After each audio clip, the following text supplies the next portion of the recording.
Anda kembali di Ayus Malam pemirsa, Gunung Leotobi laki-laki di Kabupaten Flores Timur, Nusa Tenggara Timur kembali erupsi sebanyak 3 kali.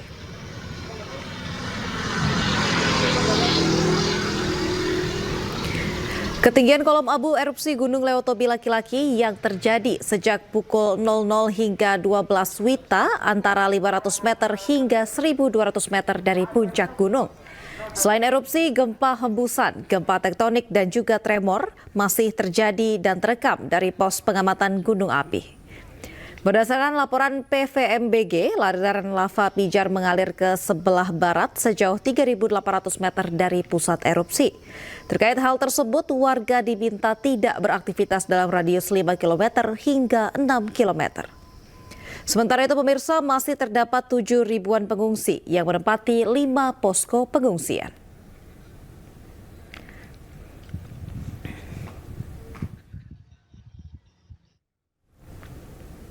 Beralih ke informasi lain pemirsa, Mahkamah Konstitusi kabulkan gugatan tentang syarat ambang batas pencalonan presiden atau presidential threshold 20%.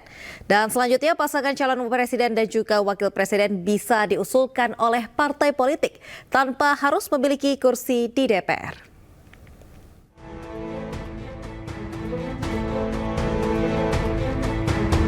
Dalam putusannya, Mahkamah Konstitusi menyebut batas pencalonan presiden atau presidensial threshold 20% inkonstitusional dan harus dibatalkan.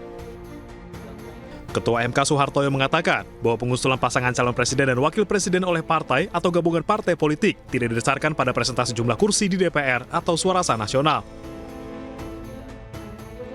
MK menyatakan norma pasal 222 dalam Undang-Undang Pemilu bertentangan dengan UUD 1945 dan tidak memiliki kekuatan hukum mengikat.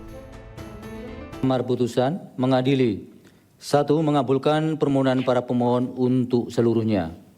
2. Menyatakan norma pasal 222 Undang-Undang Nomor 7 Tahun 2017 tentang Pemilihan Umum Lembaran Negara Republik Indonesia tahun 2017 Nomor 182 tambahan Lembaran Negara Republik Indonesia Nomor 6109 bertentangan dengan Undang-Undang Dasar Negara Republik Indonesia tahun 1945 dan tidak mempunyai kekuatan hukum mengikat. 3. Memerintahkan pemuatan putusan ini dalam Berita Negara Republik Indonesia sebagaimana mestinya.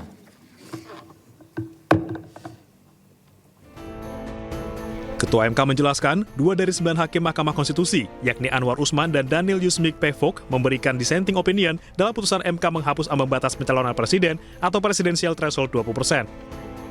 Bahwa dissenting dimaksud tidak dianggap diucapkan, namun pada pokoknya 2 hakim tersebut berpendapat bahwa para pemohon tidak memiliki kedudukan hukum atau legal standing, sehingga seharusnya Mahkamah tidak melanjutkan pemeriksaan pada pokok permohonan.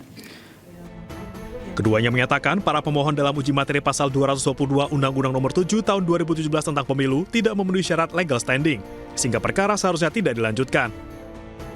Tim Liputan iNews melaporkan. Sementara itu pemirsa, Mahkamah Konstitusi akan menyidangkan perkara hasil perselisihan PHP Pilkada Serentak 2024 mulai 8 Januari mendatang.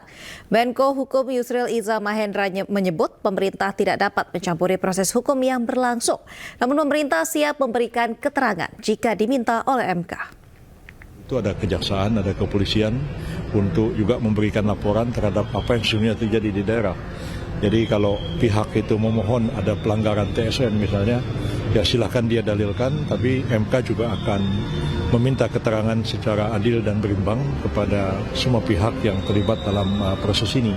Jadi kalau pemerintah secara tidak langsung melalui Gakumdu dimintai keterangan, juga akan dimintai keterangan dan kita akan menerima apapun putusan Mahkamah Konstitusi. Kalau sekiranya Mahkamah mengatakan memang ada pelanggaran TSM, ya kita terima itu dan silakan dilakukan apa putusan Mahkamah sendiri. Misalnya Mahkamah mengatakan diadakan pilkada ulang di beberapa tempat atau beberapa TPS, ya kita menerima putusan itu dan sekaligus juga melakukan koreksi kalau memang betul terjadi pelanggaran TSM yang melibatkan aparatur pemerintah di daerah. Kejaksaan Agung Republik Indonesia menetapkan 5 tersangka baru dalam kasus korupsi tata niaga komoditas timah. Menurut Jaksa Agung ST Burhanuddin, 5 tersangka tersebut merupakan korporasi.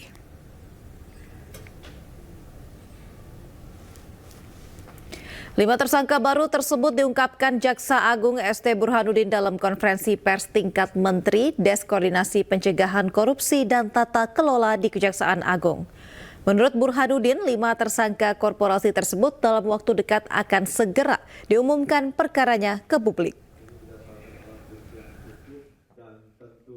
Yaitu yang pertama adalah PT RBT, yang kedua adalah PT SB, yang ketiga PT SIP,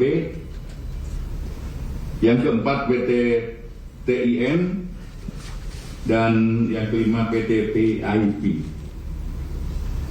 Tentang kerugiannya nanti mungkin akan diperjelas oleh Pak Jampisus.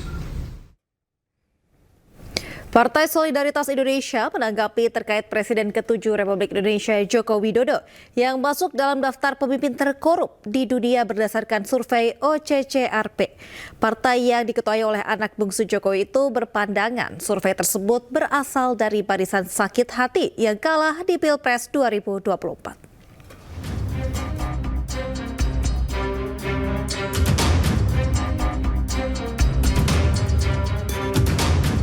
Presiden ke-7 Republik Indonesia Joko Widodo masuk dalam daftar finalis pemimpin paling korup di dunia versi OCCRP. Menurut penerbit OCCRP, Drew Sullivan, pemerintah yang korup ini melanggar HAM, memanipulasi pemilu, menjara sumber daya alam, dan pada akhirnya menciptakan konflik. Jokowi menanggapi santai survei OCCRP tersebut. Menurutnya, daftar yang dirilis OCCRP tidak mempunyai bukti. Korup apa? Yang dikorup siapa? Ya dibuktikan apa? Katanya dianggap memanipulasi sistem gitu, Pak. Ada beberapa kriteria memanipulasi pemilu, eksploitasi sumber daya alam. Ya apa? Sumber daya alam apa lagi? Artinya itu tuduhan saja begitu, Pak? Ya sekarang kan banyak sekali fitnah, banyak sekali framing jahat, banyak sekali tuduhan-tuduhan tanpa ada bukti. Itu yang terjadi sekarang kan. Jadi menurut Bapak itu muatan politis, Pak? Ya ditanyakan aja.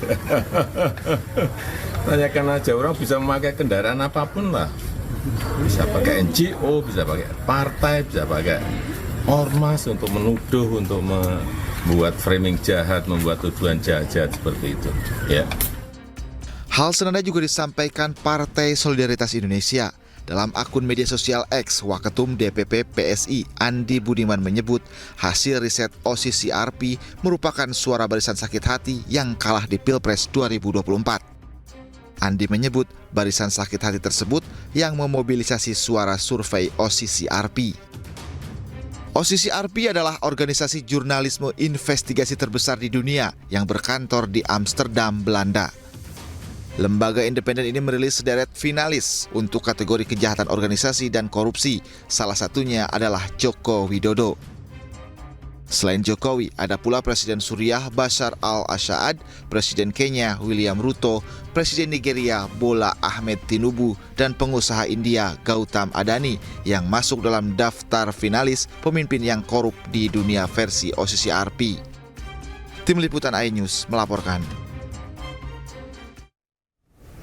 Menteri Koordinator Bidang Politik dan Keamanan Budi Gunawan meminta semua pihak untuk menjaga marwah para mantan presiden terkait masuknya nama Joko Widodo, Presiden ke-7 Republik Indonesia, dalam daftar tokoh terkorup dunia 2024 versi OCCRP.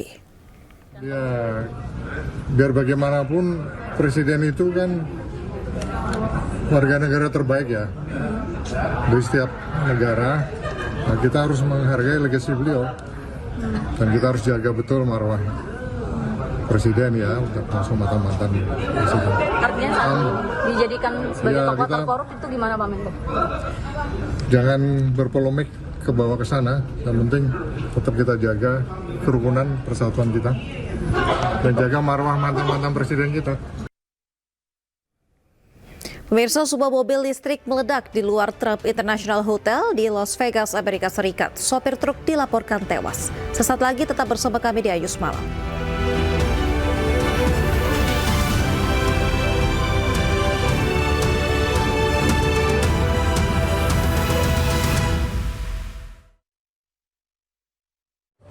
I feel for the rough places. I look for the light. I approach the uncharted path, and I go. My journey is